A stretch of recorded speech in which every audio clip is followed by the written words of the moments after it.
estar aqui.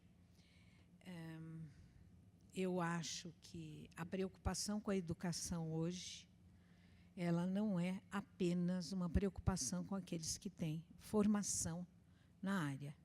A preocupação com a educação, ela tem hoje, ela tem que entrar na agenda de qualquer profissional em qualquer área que esteja trabalhando, lidando com isto que a gente chama de formação educacional.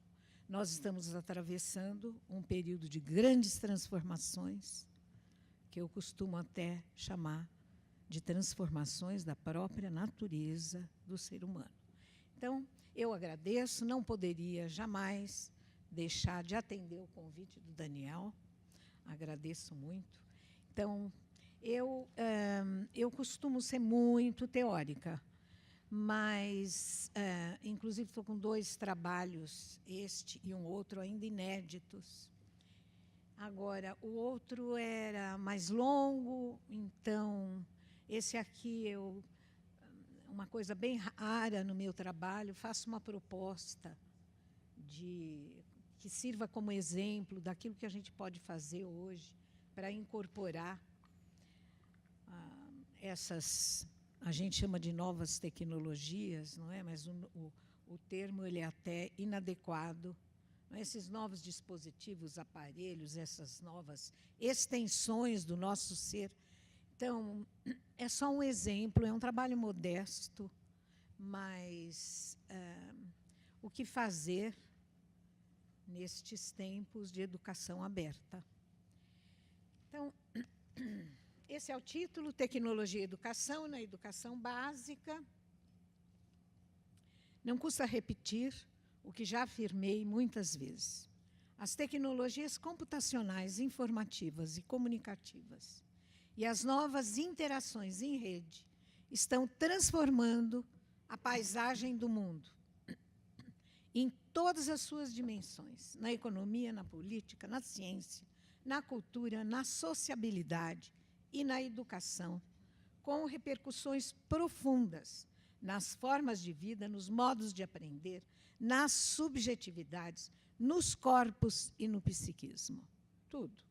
Nada está alheio. Enfrentar as transformações tecnológicas que incidem sobre a educação e os novos modos de aprender é um dos problemas brasileiros mais nevrálgicos. O uso eficaz das tecnologias na educação envolve bem mais do que meramente fornecer dispositivos computacionais e conexões em rede.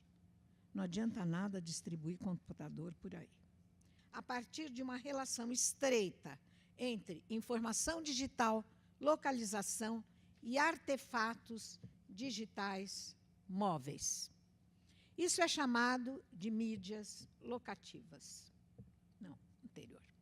Tirando proveito do papel que o lúdico desempenha na cognição e na aquisição de conhecimento, criar conteúdos educativos em mídias locativas, integrando-os devidamente nas atividades regulares de ensino, parece apontar para caminhos possivelmente promissores. Então, esse é o foco. Eu falei que é modesto. O meu foco aqui é exatamente no que se pode fazer com as mídias locativas. No seu livro sobre tecnologia e inclusão digital, social, a exclusão social em debate, Warschauer faz o relato de 3 casos internacionais de projetos de inclusão digital que, apesar da oferta generosa de recursos materiais, falharam totalmente nos seus propósitos.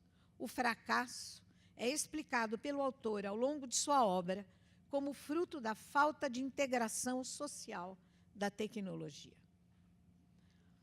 Financiamento não basta, distribuição de equipamentos tecnológicos não basta.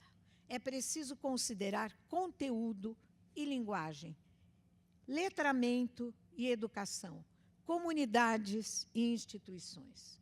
O uso eficaz das tecnologias, especialmente nos processos educacionais, exige uma programação muito mais complexa e integrativa do que sonham os fornecedores de hard e software.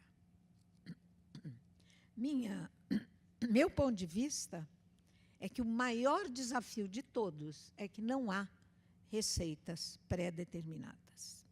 É preciso colocar a capacidade inventiva à prova. A hipercomplexidade e ecologia cultural e cognitiva contemporânea, resultante da revolução digital, eu nem chamo mais de revolução digital, eu chamo de tsunami digital, distingue-se da lógica... eu inventei esse termo, hein? Tudo bem? Porque a transformação é tão acelerada, é uma novidade atrás da outra. Eu estive a semana passada, porque eu desenvolvo alguns projetos lá para o Centro de Pesquisa da Petrobras, é perigoso falar esse nome agora, do Centro de Pesquisa, e o nível de avanço das tecnologias, hoje se fala em imagem 4D, não dá nem para imaginar o que seja isso. Então, tsunami. A hipercomplexidade cognitiva, resultante da revolução, distingue-se da lógica que costumava comandar tanto as linguagens produzidas por tecnologias eletromecânicas, livro, fotografia, jornal e cinema. É preciso fazer a diferença entre essas tecnologias, porque cada uma delas tem um potencial diferente. Não significa que elas não possam continuar sendo utilizadas na educação, porque uma tecnologia não destrói a anterior. Olha aqui, estou falando. Essa é a mais primária de todas as tecnologias. Uma não engole a outra, elas se refuncionalizam. Mas o que a gente precisa ter precisa ter segurança é no potencial de cada mídia, o potencial de cada meio. Se a gente não conhecer a mídia por dentro, não dá para fazer muita coisa que preste. Quanto às linguagens produzidas por tecnologias eletroeletrônicas, rádio e televisão. A história da evolução do computador é tão alinear quanto as linguagens hipermediáticas a que hoje ele nos dá acesso. É a linguagem humana que está em transformação. Por linguagem hipermediática, entende-se a junção do hipertexto, conexões entre textos situados em distintos documentos, com a multimídia, mídias visuais e sonoras de todos os tipos que se justapõem. Ou seja, justamente a linguagem com a qual lidamos quando navegamos pelas informações nas redes. Essa linguagem é gerada computacionalmente, o que explica as misturas entre elas, na sua própria gênese. Hoje, as linguagens se misturam na sua morfogênese. O visual vira som, o som vira visual, o verbo acompanha e se mistura, tudo na morfogênese. Por isso mesmo, o computador não se constitui em mera ferramenta. Isso é um equívoco imenso, considerar o computador como uma mera ferramenta, como se ele fosse um martelo. O computador é uma tecnologia inteligente que estende a nossa inteligência, assim como a câmera fotográfica estendia o nosso olho. Por isso mesmo, ele não é uma ferramenta, mas sim é uma mídia de linguagem, ou melhor, de mistura de linguagens, uma mistura verbo-voco-visual que se constitui na linguagem do nosso tempo, com todas as implicações perceptivas, afetivas e cognitivas que ela implica e que traz consigo transformações profundas de alcance antropológico. Eu adoro exagerar, porque é isso mesmo. Eu já falo isso desde os anos 80. E o real está me dando razão, graças a Deus. Tudo isso só se tornou possível em função da história do computador. Uma história com facetas diversas, envolvendo projeto, memória, linguagem, circuito lógico, programas e alguns dispositivos, entre os quais se destacam os que permitem a convergência dos computadores com as telecomunicações. Embora as tecnologias precedentes à cultura do computador tenham provocado profundas transformações na vida humana, essas transformações não são comparáveis às mutações, inclusive antropológicas, que a revolução digital está acarretando para todos os níveis e facetas da existência humana, especialmente para a educação.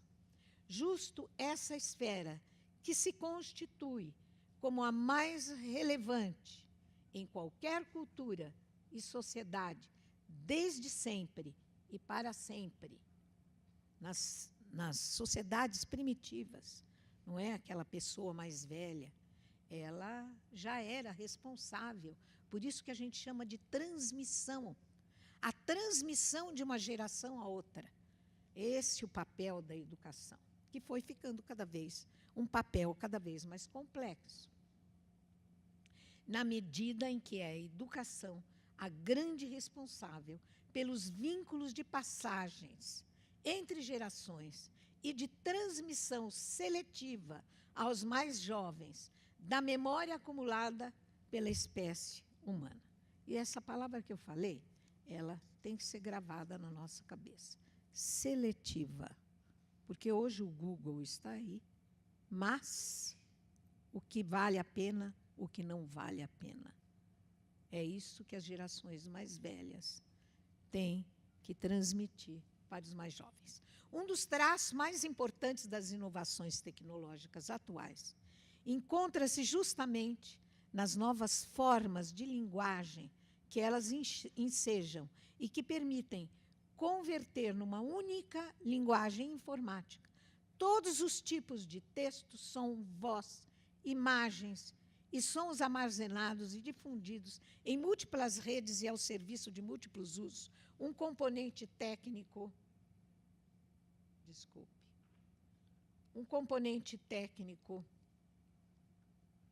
potencialmente ao serviço das interações homem-máquina. Por isso mesmo, interatividade e compartilhamento são palavras-chave para caracterizar o acesso livre, informal, descentrado, capaz de atender a muitas das idiosincrasias motoras, afetivas, emocionais e cognitivas dos usuários. Mais do que ferramentas de manipulação da informação e da comunicação, os dispositivos computacionais são, efetivamente, tecnologias inteligentes da inteligência. Uma característica que agora é também levada para a comunicação móvel. Esse é o cenário transmídia. O potencial então, eu estou direcionando, não é, todo esse elenco de elementos que eu levantei, eu vou direcionar agora para as tecnologias móveis. Na medida em que a comunicação entre as pessoas e a conexão com a internet começaram a se desprender dos filamentos de suas âncoras geográficas, modems, cabos e desktops, espaços públicos e ruas, parques e todo o ambiente urbano foram adquirindo um novo desenho que resulta da intromissão de vias virtuais de comunicação e acesso à informação enquanto a vida vai acontecendo. É isso que eu chamo de aprendizagem ubíqua. Essa que está em aberto a qualquer hora, em qualquer lugar. Basta estar com um pequeno equipamento na mão. Essa conexão contínua é constituída por uma rede móvel de pessoas e de tecnologias nômades que operam em espaços físicos não contíguos. Para fazer parte desse espaço, um nó, ou seja, uma pessoa, não precisa compartilhar o mesmo espaço geográfico com outros nós da rede móvel, pois se trata de um espaço que hoje está sendo chamado de híbrido.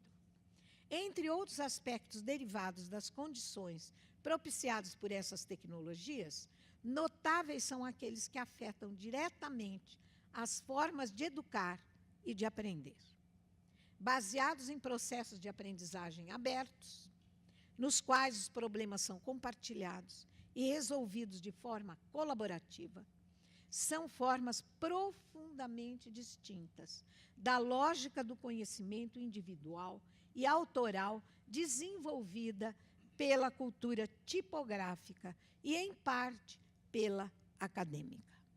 É para essa direção que aponta a evolução dos dispositivos móveis, atestada pelos celulares multifuncionais, a saber, tornar absolutamente ubíquos e pervasivos o acesso à informação, à comunicação e à aquisição de conhecimento. O aprendizado aberto, propiciado especialmente pelos dispositivos móveis, inaugura um fenômeno inteiramente novo que passei a chamar de aprendizagem ubíqua, pela qual entendo as formas de aprendizagem mediadas pelos dispositivos móveis. Processos de aprendizagem ubíquos são abertos, espontâneos, assistemáticos e mesmo caóticos, atualizados ao sabor das circunstâncias e de curiosidades contingentes. O advento dos dispositivos móveis ativou esses processos, pois, graças a eles, o acesso à informação tornou-se livre e contínuo, a qualquer hora do dia e da noite, trazendo gratificação instantânea. Diante disso, cumpre desenvolver caminhos para a educação que incorporem o potencial para aprendizagem ubíqua propiciada pelas tecnologias móveis e seu potencial para a geolocalização, o que tem dado origem a projetos artísticos, culturais e educacionais em mídias locativas. A Enciclopédia Digital das Novas Mídias descreve as mídias locativas como tecnologias baseadas em lugares, ou seja, tecnologias sem fio, tecnologias de vigilância, de rastreamento e de posicionamento que permitem que a informação seja ligada a espaços geográficos. São dispositivos que permitem que as pessoas se localizem a si mesmas e a outros no espaço geográfico e que conectem informação a posições geográficas. Cada vez mais, essas tecnologias da mobilidade, lá no celular a gente tecla quais são os amigos que estão aqui por perto, enfim. Tudo isso está ficando de um nível de facilidade que basta o toque de um dedo. Cada vez mais essas tecnologias da mobilidade, sensíveis aos locais, podem acessar a internet, permitindo que a informação seja armazenada e recuperada a partir de bases de dados remotos. São inumeráveis e crescentes as práticas de mapeamento, geolocalização e anotações que essas tecnologias vêm introduzindo, ampliando o sentido de deslocamento, tanto dos aparelhos que o possibilitam, quanto das informações que incessantemente circulam nos espaços intersticiais entre o reino físico e o virtual. Além disso, da reapropriação por parte do público, em geral, das funções inerentes aos dispositivos móveis, tais como Bluetooth, SMS, WhatsApp e postagens em redes sociais, cujas funções são baratas e até mesmo gratuitas, emergem novas formas de auto-organização, espontâneas, que sem eles não seriam possíveis. Colocando em ação o seu coletivismo construtivo, as mídias locativas constroem plataformas abertas que oferecem a chance de reverter, multiplicar ou refratar o olhar. Surge daí o potencial para mudar o modo como percebemos e interagimos com o espaço, o tempo e o outro, na medida em que atividades descentralizadas desafiam as estruturas hierárquicas da sociedade. De fato, a combinação atual de dispositivos móveis com tecnologias de posicionamento está abrindo uma pletora de diferentes modos pelos quais o espaço geográfico pode ser encontrado e desenhado, emoldurando uma vasta variedade de práticas espaciais. Não resta dúvida de que a pluralidade se constitui na marca mais característica das mídias locativas. Lenz realizou um exaustivo levantamento dos diferentes tipos de projetos e práticas que podem ser catalogadas sob o imenso e variegado guarda-chuva das mídias locativas. Sem contar as subcategorias, que são muitas, na categorização de Lenz, existem 19 tipos de práticas. Algumas das categorias são as seguintes: arte, contar histórias, blogs que incorporam informação semântica geolocalizada, games híbridos ou pervasivos, que conectam espaços virtuais com espaços físicos, softwares sociais, etc., etc. Não vou enumerar todos. Internet móvel, etiquetas de identificação de radiofrequência, rede de sensores sem fio, triangulações de telefones celulares para calcular a posição aproximada de um usuário, posicionamento sem fio, e assim por diante. Desse emaranhado de possibilidades, brotam projetos, por exemplo, que exploram as bordas dos espaços geopolíticos das cidades, ao permitir que pessoas comuns insiram nas paisagens urbanas, por meio de geoanotações, seu próprio conhecimento social. E isso pode ficar registrado, não é, nos QR Codes. Outros projetos assumem um propósito documental, buscando conectar aos lugares significados ocultos, resgatando a memória coletiva da sua iminente perda.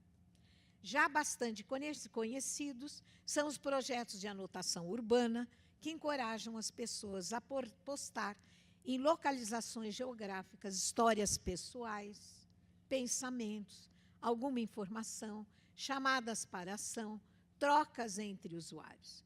A anotação é postada virtualmente em um espaço geográfico pelo uso de coordenadas de GPS para ser recebida assincronicamente por outro usuário. Com isso, o espaço urbano fica semeado de histórias que podem ser acessadas por uma enorme variedade de pessoas, turistas, recém-residentes ou antigos moradores buscando redescobrir novos espaços em seus lugares familiares. Bem, são projetos que encontram os fios invisíveis. Primeiro eu estou fazendo a propaganda do que pode ser feito, para daí mostrar o que a gente pode fazer num processo educativo. De sua coesão no resgate da experiência pessoal, de contar histórias, na recuperação da memória coletiva, cujo registro se inscreve na contracorrente das histórias oficiais, na disponibilização cada vez mais abrangente para usos críticos e até mesmo singelos de dispositivos marcados pela insígnia do poder e do mero utilitarismo. Enfim, projetos que sejam processos de socialização emergentes baseados em redes de reciprocidade e confiança, na comunicação colaborativa e na construção compartilhada do conhecimento. Como se pode ver, as atividades com mídias locativas que podem ser realizadas dentro de processos educativos contam com um amplo leque de exemplos de projetos que podem ser adaptados para finalidades de ensino e aprendizagem sintonizados com o conteúdo das disciplinas que são acionadas. Não significa que as disciplinas desaparecem. Elas só podem ser colocadas de maneira flexível e interligadas. Não é esse conhecimento em gavetinhas. É um conhecimento que começou, uma forma de conhecimento do século XIX. Não tem mais sentido que, nesse mundo de hoje, a gente continue com aquelas disciplinas dentro de gavetinhas de uma cômoda. A construção de narrativas audiovisuais. Aqui vai o exemplo. Modesto, hein? Não estou aqui salvando o mundo.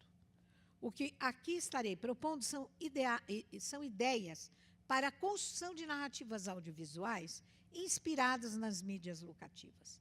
Trata-se de narrativas a serem produzidas pelos próprios alunos, a partir de equipamentos móveis, ou seja, procedimentos didáticos que se enquadram dentro da modalidade que é própria das mídias locativas. As narrativas devem estar baseadas em mostras de fotografia, microvídeos de produção dos alunos, utilizando telefones celulares e tablets. Essas mostras devem servir de material para a construção de narrativas a serem compartilhadas em redes digitais. Por exemplo, na formação de um grupo, no Facebook ou no Google.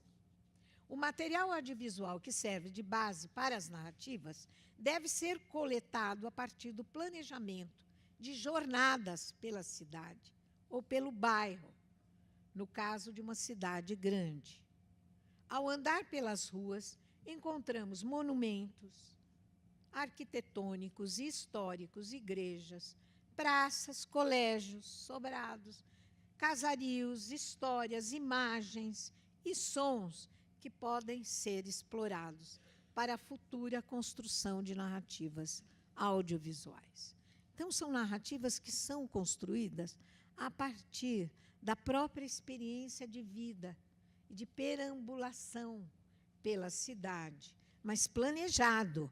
Não é soltar as crianças aí para o mundo sem nenhum planejamento. As cidades têm referenciais específicos em função das características de cada uma delas. É a estação de trem, os museus, as velhas mansões, tá? E as histórias da população que ali viveram, vivem e seus descendentes. Assim, nas suas planejadas jornadas, os alunos irão selecionar pontos da cidade que lhes chamam a atenção, monumentos, edifícios, casas, parques, cantos e esquinas. Documentar esses locais por meio de fotos ou vídeos e, o mais importante, entrevistar moradores que possam trazer à baila a memória dos espaços e dos locais. A relevância da proposta consiste no desenvolvimento de práticas multissensoriais obtidas pelo uso de ferramentas tecnológicas e digitais. O material audiovisual e as entrevistas gravadas devem servir de base para a criação individual e em grupo de narrativas multimediáticas a serem disponibilizadas na rede e compartilhadas por todos os alunos. A cidade e seus ambientes serão, assim, reconquistados sob uma pluralidade de pontos de vista. Em síntese, com esses procedimentos, pretende-se mobilizar no educando o reconhecimento da cidade em suas múltiplas dimensões, física, econômica, social e, sobretudo, afetiva. Para isso é preciso, aqui então vem algumas indicações, vou passar rapidamente, porque meu tempo está estourando, cartografar os percursos, definir tarefas que devem ser realizadas nos percursos. Então, é uma espécie de liberdade vigiada, no sentido planejada, não vigiada, vigiada é ruim. É uma liberdade planejada, que é a fonte de toda criatividade. A mesma liberdade relativamente vigiada deve também ser concedida na fase de construção de narrativas. Então, aí entram as preferências de cada um. Conclusão. O que eu aqui apresentei não é um receituário. São apenas sugestões. para um tipo de atividade perfeitamente possível em quaisquer situações, tanto em escolas em regiões economicamente privilegiadas, quanto em regiões mais carentes. Se não são todos os alunos que dispõem de celulares, o trabalho pode ser realizado em grupo, permitindo compartilhamento. Além disso, os procedimentos podem atingir níveis mais ou menos sofisticados e complexos, dependendo do nível de escolaridade dos aprendizes. Por fim, a atividade é nitidamente interdisciplinar, o que convida os professores de história, de geografia, de português e de artes, no caso, a compor conjuntamente os objetivos que julgam pertinentes e os conteúdos programáticos que pretendem transmitir. Enfim, as mídias estão aí. Se bem aproveitadas, podem levar a resultados interessantes. Basta, de um lado, dar asas à imaginação. De outro, confiar no potencial que jovens hoje têm para tomar iniciativas e assumirem tarefas criativas. Enfim, a educação hoje, ela é um processo colaborativo. E no sentido que colaboração tem, onde as hierarquias se dispersam e o que existem são trocas. Muito obrigada.